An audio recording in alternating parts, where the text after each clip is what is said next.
Hi everyone, welcome to second lecture on circuit analysis. In this video, I am going to discuss about the basic circuit concepts and basic laws. I begin the topic by giving the definition to circuit. So everybody knows some basic electrical elements like resistor, inductor, capacitor, voltage source and current source. So by making interconnection between these electrical component which forms a closed path that we can refer as circuit. See this example. So here we have different electrical components are interconnected by these connecting points. See, these are called connecting points through which we can do interconnection between different electrical elements. Suppose if you want to analyze this circuit, since we are giving voltage source here and we form a closed path, so current will be induced. So how amount of current is flowing in this circuit for the given voltage? Whenever current is flowing, each element there will be some voltage drop will be occur. So how amount of voltage drop is occurred? So if you want to address those points, then we have to know some network terminology.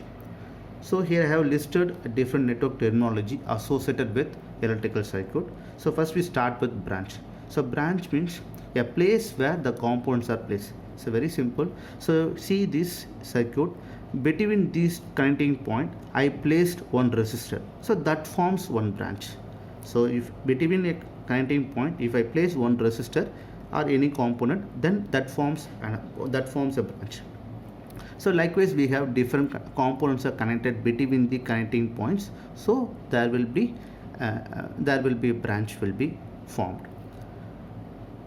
So next terminology is junction point.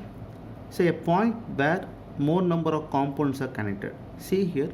So this is a point where more branches are connected, right? So this point 2 branches are connected. This point 3 branches are connected.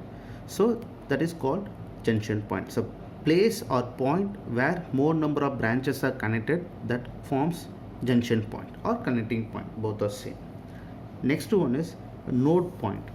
So node point is similar to junction point, but the difference is after that point the current will be distributed.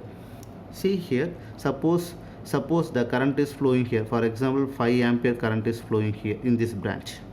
After reaching this point, since we have 2 branches are coming next, so whatever current is coming here, that will be distributed between these 2 branches. For example, out of 5 ampere current, if it is 3 ampere current is flowing in this branch, then the remaining current will be flowing in the branch, that is 2 ampere. So see here, after this point we have, since we have 2 branches are there, so whatever current is coming here, that will be distributed between these 2 branches. So here we have 3 ampere, here we have 2 ampere. So this point we refer as node point.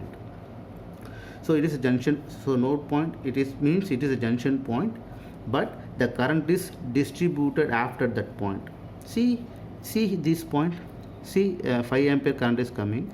So this branch also the 5 ampere is coming, because in very simple, if the point has more than 2 branches are there, then that point we call it as a node point, because since we have 2 branches, so whatever current is coming in previous branch, after that point the current should be distributed.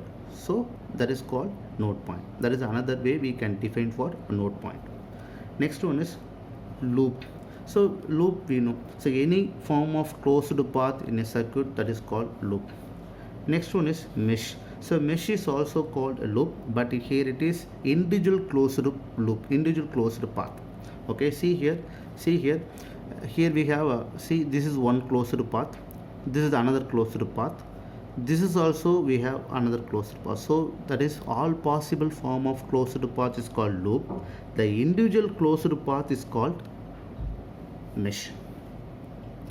So next we see basically if you have a circuit with a single closed path, then if you want to find a current or if you want to measure voltage, then you can use Ohm's law. So Ohm's law is a simple law which we can able to find a relationship between current and voltage for a given circuit. So I will say the definition for Ohm's law. So voltage drop across a resistor is equal to the current flowing in the resistor. Simply we can call V is directly proportional to I, or V is equal to I into R. For example, I can take a simple circuit. So I have one voltage source followed by two resistors, and we can form a closed circuit. So if the voltage is 5 volt, if the resistor is 1 ohm resistor, this one is 2 ohm resistor. Suppose if you want to find what is the current flowing in the circuit, I, if you want to find, so you can better use Ohm's law. So wherever you have a single closed path circuit, if you want to find current, you better use Ohm's law. So from here we can able to find what is mean by I. I is equal to V by R. So here R is single resistor, but here we have two resistors. See how these two resistors are connected. See here, this is a resistor. You can take a resistor, it has two ends, right? I will call this is front end, this is back end. Similarly, this resistor front end and back end. So first resistor back end, second resistor front end connected at one common point. So that is called series connection. For series connection, if you have two resistors connected in series, then you can replace by single resistor, which is equal to R equivalent, that is equal to R1 plus R2. See here, so V, what is V here given here? Here we have 5 volt, so 5 divided by a resistor, that is we need a single resistor. Since these resistors are connected in series, for series connection, for equivalent resistor is R1 plus R2. So here R1 is 1 ohm, this is 2 ohm, so 1 plus 2 is 3, so 3 ohm. So the current here it is 5 by 3 current is flowing.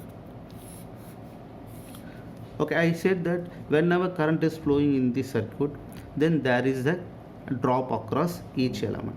Suppose I take V1 is the drop across a first resistor, so V2 is the drop across second resistor. We have to find what is V1 and what is V2. Since we know V is equal to I into R, and you know what is the total current flowing in this circuit, that is 5 by 3. So V1 is the drop across first resistor, so which is equal to I into total current into the corresponding resistor R1. So I will call this is R1, this is R2. So what is the total current here? 5 by 3 into, what is the R1 value? R1 is 1. So which is equal to 5 by 3 volt.